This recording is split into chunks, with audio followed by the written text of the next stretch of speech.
Hello, I'm Kieran Donaghy. I'm the co-founder of the Visual Art Circle. What is your creative talent?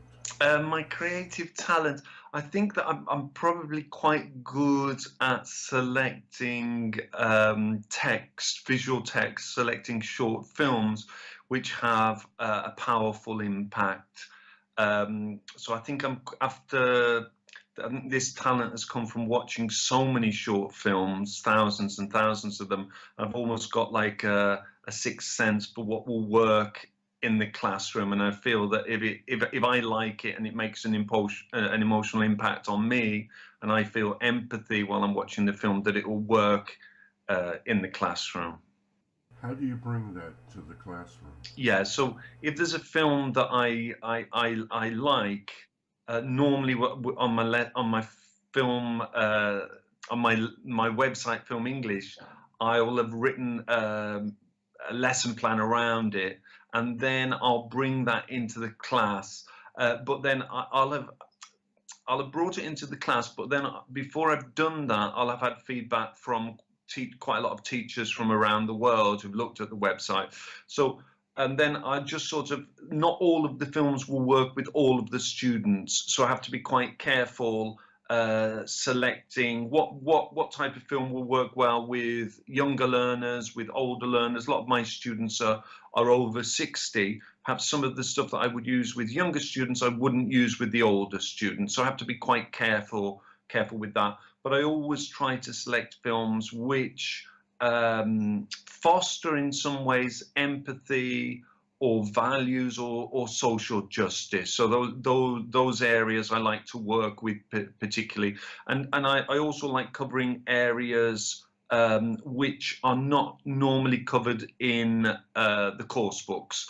So things like racism, sexism, consumerism, which can't be human rights, which aren't covered in course books. I quite like to do that in my lessons, and then you're sort of trying in some way to promote social justice. What types of technology do you use in the classroom?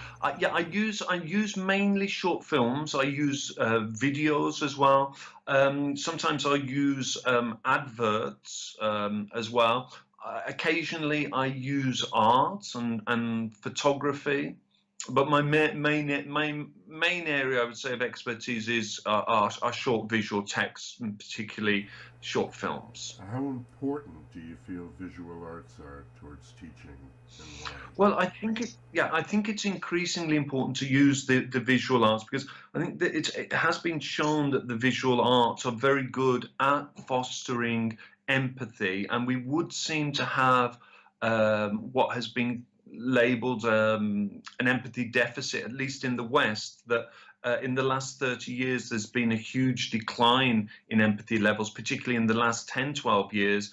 The experts attribute this to the use of technology, the increasing use of mobile phones, also more people living alone, more people not having so much social activity, not involved in community activities. And so I think that increasing in a society which is increasingly um, isolated, it's important to try to foster empathy in the classroom. And I think bringing the visual arts in all their different forms into the classroom can be a way of fostering empathy and values and as I mentioned before, discussions about social justice.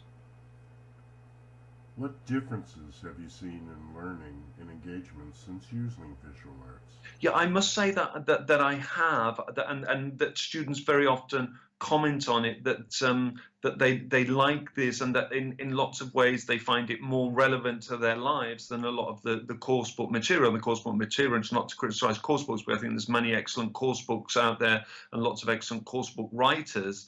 But in lots of ways that they find it more relevant to what's happening in their life. And I do see that there's more engagement as well.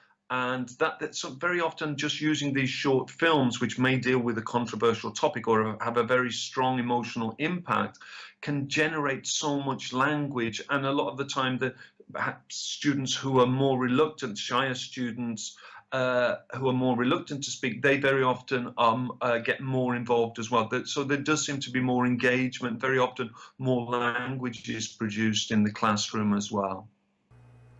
Do you think most teachers use art and images enough? Yeah, I mean, I think there is an increased use of the visual arts, of the use of photography, of film, painting, etc. But I think a lot of teachers want to use it. Sometimes they're scared to use it because they don't really know how to use it. And also there is the temptation to use particularly short films and videos as sort of edutainments that you're bringing into the classroom to grab the students' attention, but then you haven't really got any clear pedagogical goals. So a key thing for me is that when we use, for example, a short film, that we're treating it as a text, that it's not just something there to entertain the students or to make them laugh or to grab their attention, or those can be important things, but it's there, it's a text, and that you would exploit it in the same way that you would exploit a short story, a poem, a graded reader. That you've got to have so before you go into the class, you've got to think about how am I going to exploit this text? What do I want to use it for? So you've obviously got to have, you know, pre-watching activities, while watching activities, post-watching activities, and a variety of activities. So you've got to really, plan the whole lesson around this visual text. So it's my key thing is that treating a photograph is a text as well. A feature-length film is a text. A short film is a text. Viral videos are texts as well. They're being constructed. They have a meaning. They have a message, and we can deconstruct those as well. But my main thing is to be treating the visual arts in all their different forms as texts, to treat them with the same respect that you would a piece of printed text. What improvements would you like to see for teaching using the visual arts? Yeah, I mean, one thing that I think, because we really are living in an increasingly visual world, we're receiving most of our information through screens, and increasingly the moving image is becoming the primary mode of communication. I would say that it's really vital that on pre-service courses, teachers receive training in visual literacy, multimodality, and that they know how to exploit.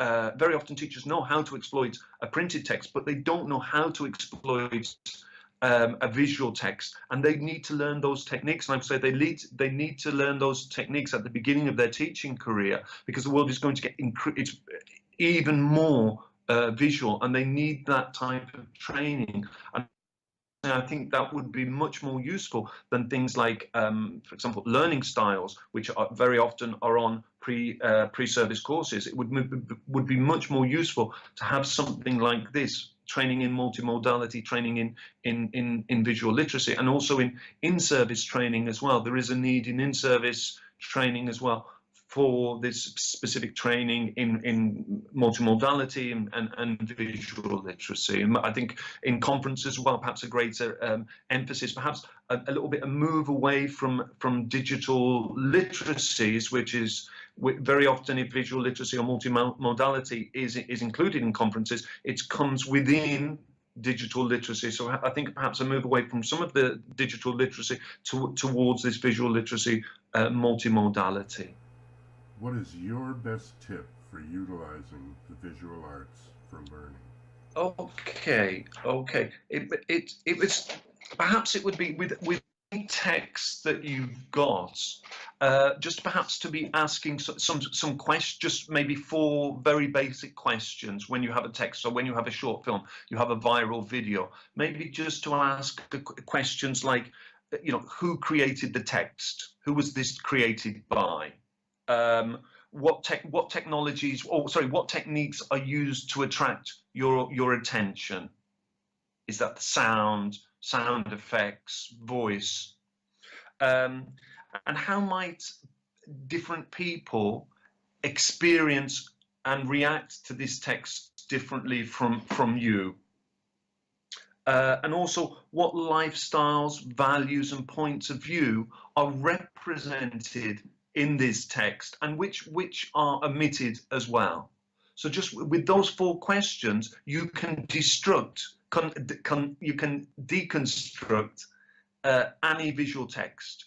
So those questions are very, very simple, generic questions, which are really, really powerful and can be used to deconstruct a photo, a video, a short film, a painting. Yeah, so there's these 5 classic media literacy questions, and I just adapt them for visual. It's the same, just for visual literacy, and it's really, and with young, the teachers just like, oh, that's amazing. You do it with students, and it's obviously it's generic, so it can be used with any text. So it's really, really powerful. And I'd like to invite you to join the Visual Arts Circle, which is a community of practice for language teaching professionals. It's for teachers who are interested in using the visual arts in the language teaching classroom. So check out our website for resources, lesson plans, ideas, interviews and events.